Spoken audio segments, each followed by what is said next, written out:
পশ্চিমবঙ্গ রাজ্য সরকারি পেনশনার্স সমিতির বিশেষ উদ্যোগ। এই সংগঠনের প্রবীণ কণ্ঠে ৩০তম বর্ষে পদার্পণ উপলক্ষে ক্রীড়া ও সাংস্কৃতিক কর্মসূচির বিশেষ আয়োজন। ২৯শে নভেম্বর থেকে শুরু হয়েছে এই অনুষ্ঠান। এই অনুষ্ঠানকে দুই ভাগে বিভক্ত করা হয়েছে। একটি হলো সাংস্কৃতিক অনুষ্ঠান, অপরটি হলো ক্রীড়া অনুষ্ঠান। দুদিন ব্যাপী চলবে এই অনুষ্ঠান।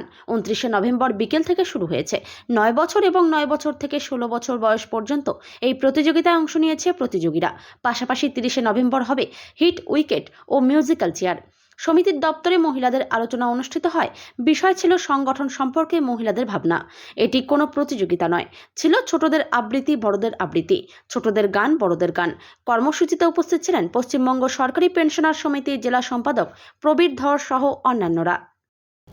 দাদা, আপনার নাম আর কি দায়িত্ব? প্রদীপ ধর, জেলা সম্পাদক, পশ্চিমবঙ্গ রাজ্য সরকারি পেনশনার সমিতি।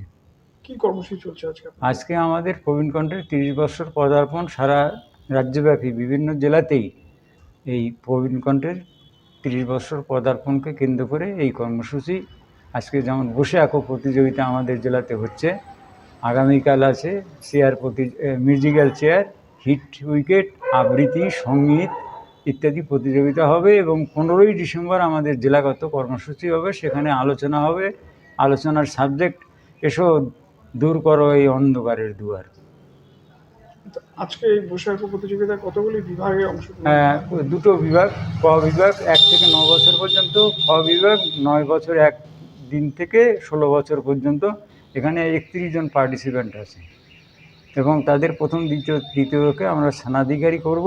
প্রসঙ্গত 30 বছরের একটা বয়স্ক মানুষদের সংগঠন ধারাবাহিকভাবে 30 বছর ধরে সারা এই বাজার পত্রিকা ইত্যাদি যারা আমাদের কথা বলে না, বৃদ্ধ বয়সে আমরা অবহেলিত, পরিবারের কাছেও সরকারের কাছে তো অবশ্যই, তাহলে সেখানে আমাদের সংগ্রাম আন্দোলন, আমাদের সুখ দুঃখ, আমাদের বয়সজনিত কারণে কী কী সতর্কতা অবলম্বন করলে চিকিৎসা আক্রান্ত হওয়ার ক্ষেত্রে রেহাই ইত্যাদি ধারাবাহিকভাবে এবং সর্বোপরি আমাদের করণীয় আমাদের পত্রিকাতে এই প্রবীণ কণ্ঠে প্রকাশিত হয়, যেটা গবেষকদের কাছে গবেষণার বিষয়।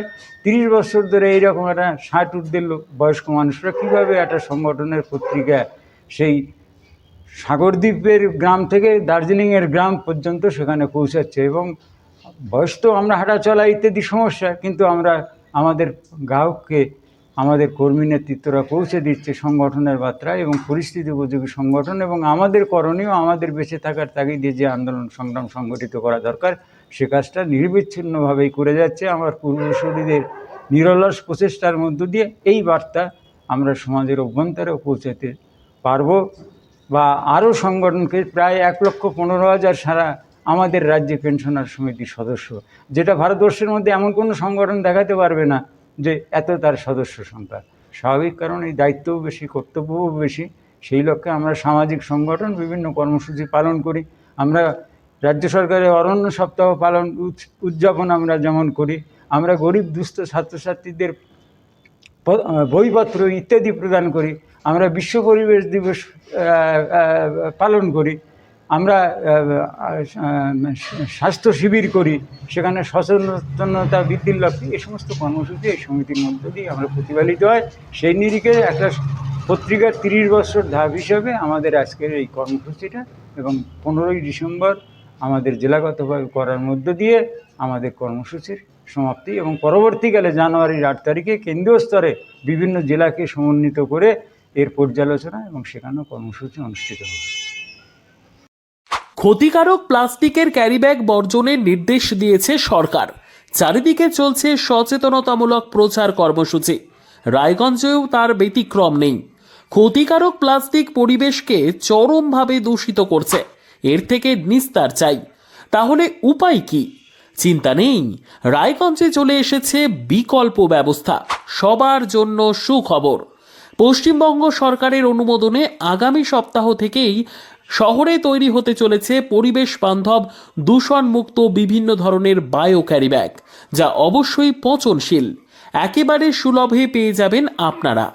আগ্রহী বিক্রেতা ও ডিলারশিপের জন্য অতি সত্বর যোগাযোগ করুন আমাদের সাথে। আমাদের ঠিকানা ইকো ক্যারি ইন্ডাস্ট্রিজ, জেলখানা মোড়, রায়গঞ্জ, উত্তর দিনাজপুর। আমাদের মোবাইল নম্বর 7001178352 অথবা 9434171272 অথবা 8250161082 অথবা 9800217806।